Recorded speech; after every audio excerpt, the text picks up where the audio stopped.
Hey there, welcome back to our channel. If you tuned into our previous video, you might remember that we discussed the starter template for creating WebGPU applications using TypeScript and Webpack. Today, I have some exciting updates to share with you. I have made some modifications to the template to make it even more suitable for creating example projects for our new video series. To access the source code, you can simply clone the branch named video02 from our GitHub repository. Just use the command git clone followed by the branch name and the repository URL link.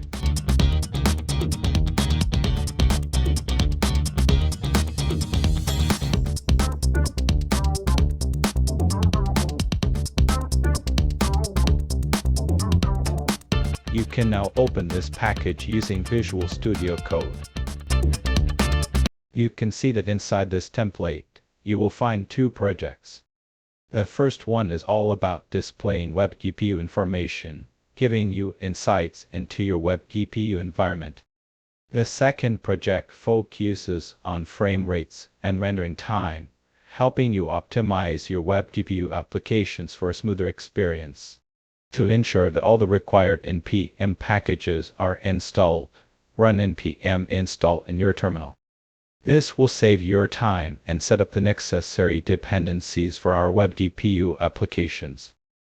Now let me introduce you to another fantastic npm package that I've developed called WegGPU-Simplified. What exactly is it? WegGPU-Simplified is not a rendering engine, but rather a collection of frequently used helper functions and interfaces designed to streamline your development process. With this npm package, you can say goodbye to code duplication and speed up the development of your WebGPU applications. It simplifies tasks like creating GPU buffers, render or compute pipelines, render passes, and even 3D transformations. I want to be transparent with you. While the package doesn't cover all functionalities, don't worry. You can easily add new features to it by cloning our GitHub repository and customizing the code to suit your needs. In situations where a specific feature you require is not included in the package, you can always rely on the standard WebGPU code. It offers greater adaptability and can seamlessly integrate with the WegGPU-Simplified package. For those of you eager to dive deeper into the WegGPU-Simplified package, I have got you covered. You can find the source code at GitHub repository at the link.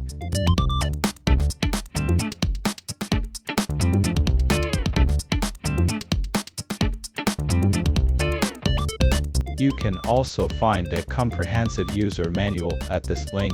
It contains detailed explanations, examples, and everything you need to master the WegGPU-Simplified package.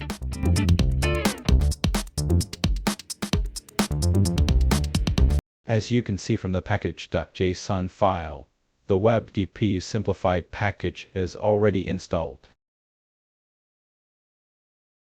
Now, let's proceed with the creation of a 3D cube.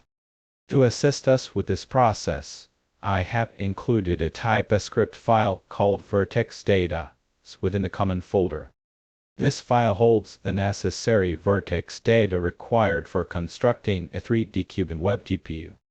I have explained how to generate this vertex data in my previous video series and my recently published book WebGPU by Examples. As a result, we won't delve into those details here. Here, I will demonstrate the creation of the cube using two different approaches. First, we will employ the standard method to construct the cube in WebGPU. Then, we will utilize our WegGPU-Simplified package to recreate the cube. By comparing the code between these two approaches, we can observe how our WegGPU-Simplified package effectively eliminates code duplication. Now, let's add a WDSL shader file named onTheVertexColor.wdsl and paste the code into this file. The shader code is quite straightforward. We pass the model view projection metrics using the uniform buffer. The vertex data inputs include position and color, which are then converted into the built-in position and color of type vec4f in the V's main function. The fragment shader simply returns the color processed in the vertex shader. Next, add a new TypeScript file called cube3d.ts to the accuracy examples SSC01 folder. Pass the code into this file. We will use these code structure to create WebGPU applications in this new video series. The first part of the code is the utility section, which includes the helper functions, interfaces, and other utilities required for creating WebGPU applications. This part is optional. The second part is the create pipeline function. It handles the creation of the render pipeline, generation of GPU buffers, and construction of binding groups. The third part of the code is the draw function. It defines the render paths, assigns pipelines, vertex buffers, and uniform binding groups to the render paths, and submits execution commands to the GPU. The final part is the run function, which serves as our main function controlling the execution flow. In the run function, we first perform initialization tasks for WebGPU by defining the canvas, adapter, device, and context. Next, we generate vertex data and create the render pipeline by calling the getCubeData and createPipeline functions, respectively. Then, we define 3D transformation matrices and camera. Inside the frame subfunction, we animate the cube rotation using the requestAnimationFrame function for each frame. The code has been explained in great details in my previous video series, and we won't discuss it further here. Now, let's use our WegGPU-Simplified package to recreate the same cube. Add a new TypeScript file called cube-simplified.ts to the accuracy examples SSC01 folder and paste the code into this file. Here, we introduce the WegGPU-Simplified package by importing it as WS. By comparing it to the standard code, which consists of 256 lines, our current code using the WegGPU-Simplified package contains only 96 lines. This significantly streamlines the implementation of WebGPU applications. Let's directly compare these two files. You can see that the current code does not include the utility section because the helper functions and interfaces are already provided in the WegGPU-Simplified package. In the createPipeline function, the standard definition for render pipeline descriptor consists of 54 lines of code, whereas it is reduced to just 5 lines using the createRenderPipeline descriptor function defined in our WebGPU-Simplified package. Similarly, the creation of GPU buffers and uniform binding groups is also simplified.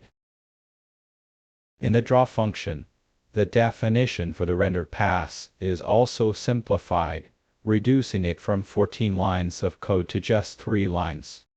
Inside the run function, the WebGPU initialization is further simplified by using the init WebGPU function defined in our WebGPU package. Additionally, the creation of transformations and the camera is also simplified using this package. In conclusion, incorporating our WegGPU-Simplified package in WebGPU applications not only helps avoid code duplication, but also greatly simplifies the implementation process. We will extensively utilize this package to create various example projects presented in the upcoming videos. Now, let's proceed to add these two examples to the navigation menu. Open the site nav.html file from the accuracy HTML folder, and add the following two links, one for the 3D cube create using the standard approach, and another one for the simplified cube created using our WebGPU-Simplified package. Once done, in the terminal window, we can build and compile the code by executing the command npm run prod, and clicking on the Go Live to open the default web browser and view our cubes. This cube is created using the standard method. while this one is created using our WegGPU-Simplified package. Both cubes are identical. Now let's conclude today's video.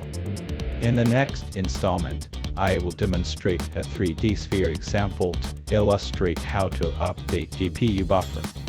Make sure to stay tuned for that upcoming video. Thank you so much for watching today's video.